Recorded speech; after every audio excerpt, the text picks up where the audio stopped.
Welcome to this week's Take 5. Today's a great day for the Darden family as our oldest son graduated Air Force Academy and returns home safe and sound after a 6-month deployment in Afghanistan. Certainly helps maintain a little perspective, at least in our family.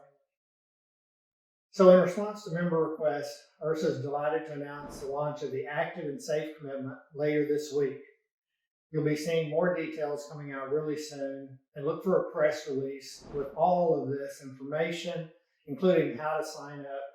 And we encourage you to do that just as soon as you possibly can. We think it's going to be a great thing for our industry to establish a communication piece to the consumer about the fact that clubs are a safe place to get activity.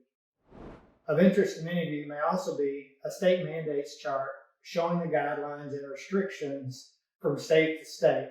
You can look at this chart for comparison purposes and see that now many more states are requiring masks at all times, even during exercise, not just when in the facility, omitting quote strenuous exercise, but they're also requiring masks during exercise. Right now, California, Oregon, Illinois, Michigan, New Jersey, and North Carolina are the most restrictive. We'll see what continues to play out. The Medical Science and Health Advisory Council is currently being formed, and a national letter of support for health clubs to be deemed as vital and essential businesses has been developed, and right now it's gaining high-profile signatures and momentum. We're going to have this letter available for you to use as well, of course, and you can use it in your state as is, or you can supplement it with local physicians, scientists, and healthcare professionals that you feel would be worthy to sign a letter and that may have some credibility and status within your community. I've shared several times recently that the research and data available clearly demonstrate that health clubs really pose a very slight risk of transmitting COVID. So based on the visits to virus ratios and case rates reported in studies from several independent states in the U.S., nationwide throughout the U.S., as well as research done across Europe, Canada, and Australia, I asked the team just to give me a rough calculation of the average case rates across everything that we have. These included 18 fitness club markets around the world. Now, in truth, there's some overlap in some of the U.S. studies because we did state and national. And there's also some studies that only reported members as opposed to members and staff and how they responded or if they got COVID. So my intention is simply to paint sort of a very general overall cumulative picture by taking all these researches, averaging them together.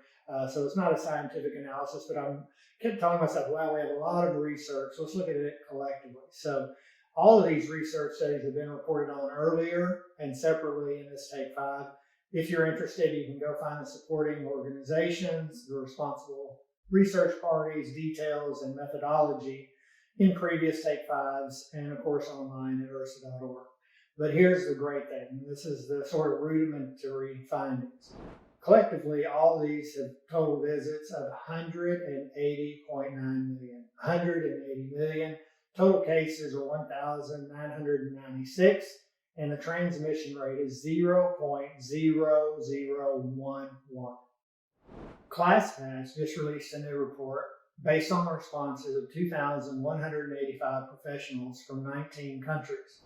92% of professionals hope to return to fitness studios and gyms in 2021.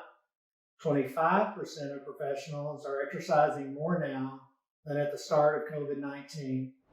With 1 in 5 using their previous commute time back and forth to work to exercise.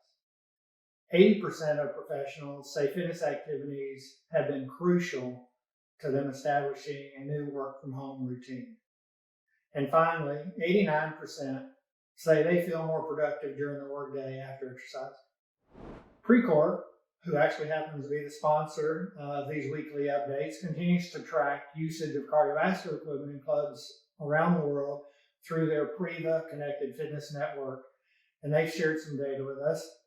You can go see the data yourself at Precor.com and find this information by country if you look around the world map, or by state if you look at the U.S. map.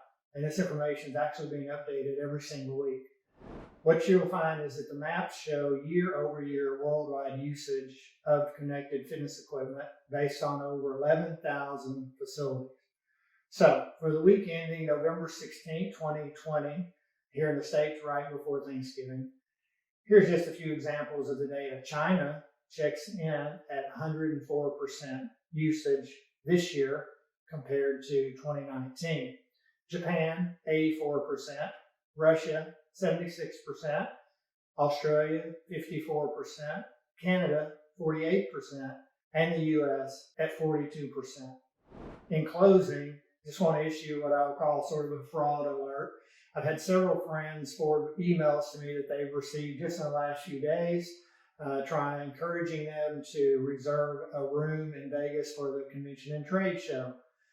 Unfortunately, this is done by what we call private travel booking companies, and they send emails encouraging you right now, at least, to book at the Mandalay Bay, which is where the convention was going to be in Vegas in March. Of course, as we all know, we're not even going to Vegas. It's not in March. It's now in LA in September. So please disregard these emails that you're getting. Unfortunately, we see these scams almost every year around these big events. And we have to issue demand letters actually to get them to stop. And sometimes that works, and sometimes we just have to wait it out. So just ignore these promotional pieces that are coming out.